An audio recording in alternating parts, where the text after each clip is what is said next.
Welcome back. This is part 2 of installing the hardwood floors.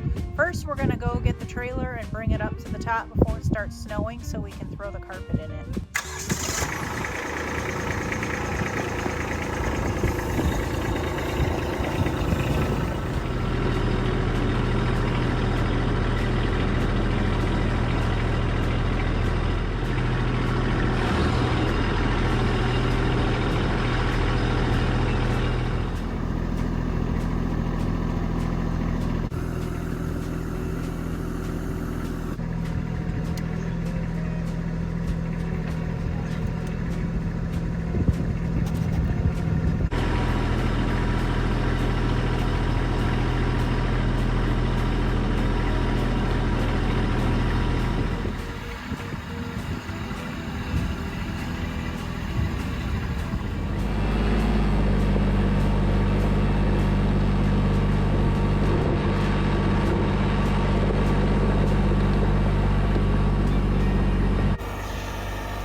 In this video, we're going to install the floors, and at the end of the video, I'm going to tell you the things that I kind of ran into.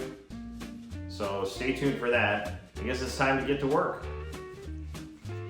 Now you want to take some boxes, about 3 of them, open them up, split them up, and mix in the colors, because each box is just going to have a little different shade.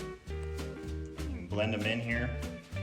They call this racking, and leave a couple of rows in between so that you can move them over as you put them in.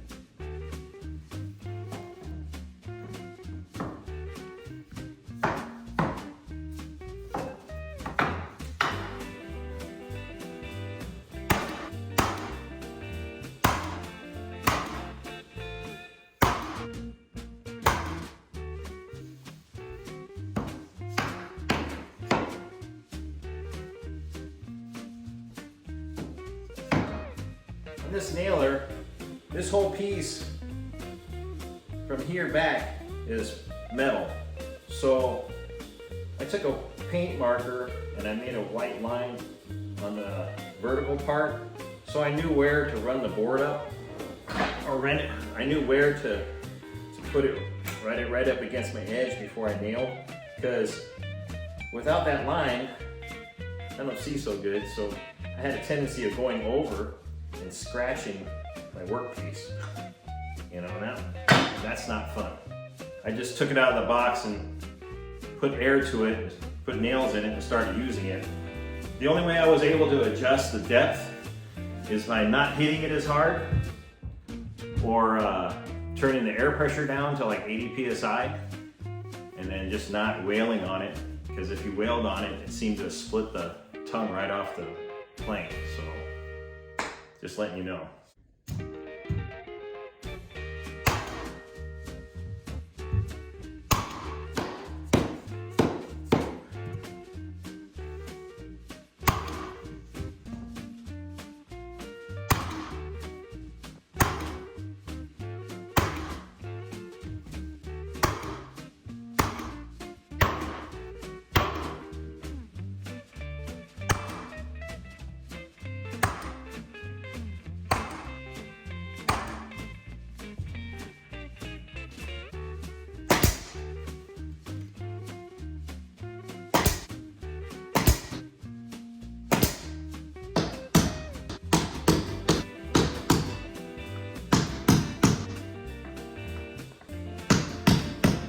Unfortunately, we're a little close to the wall, so I can't get either nailer in there.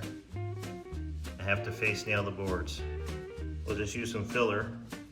You won't even see those holes in 6 months. Got some tape. Just wrap the top of the flat pry bar down here. That way it doesn't mess up the trimming.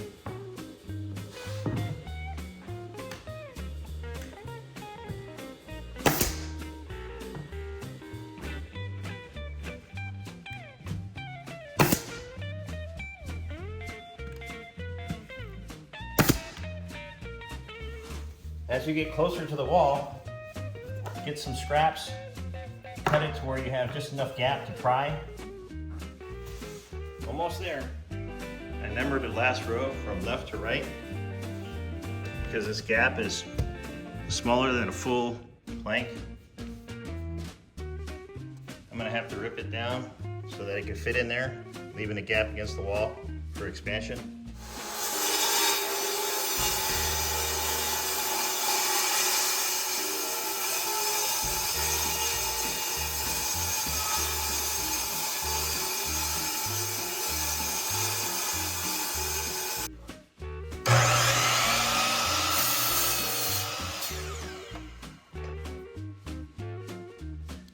This is the door jamb, and there's a couple of different ways you can tackle this.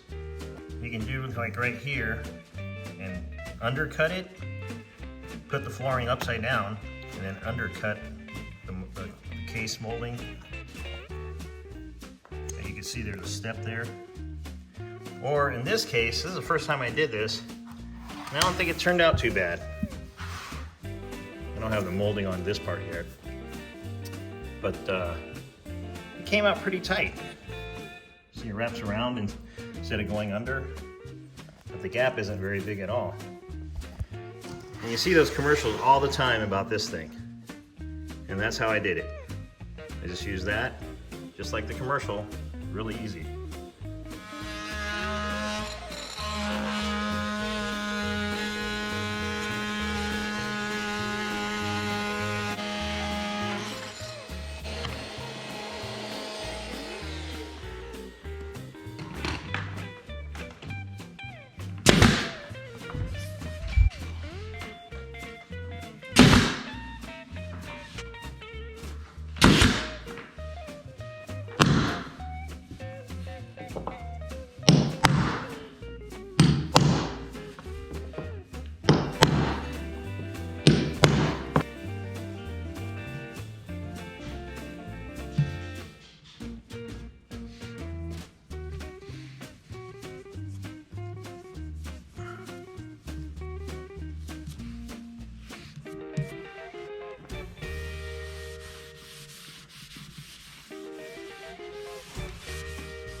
These are the tips I noticed when we were installing the floors, and I'm going to go through the list here.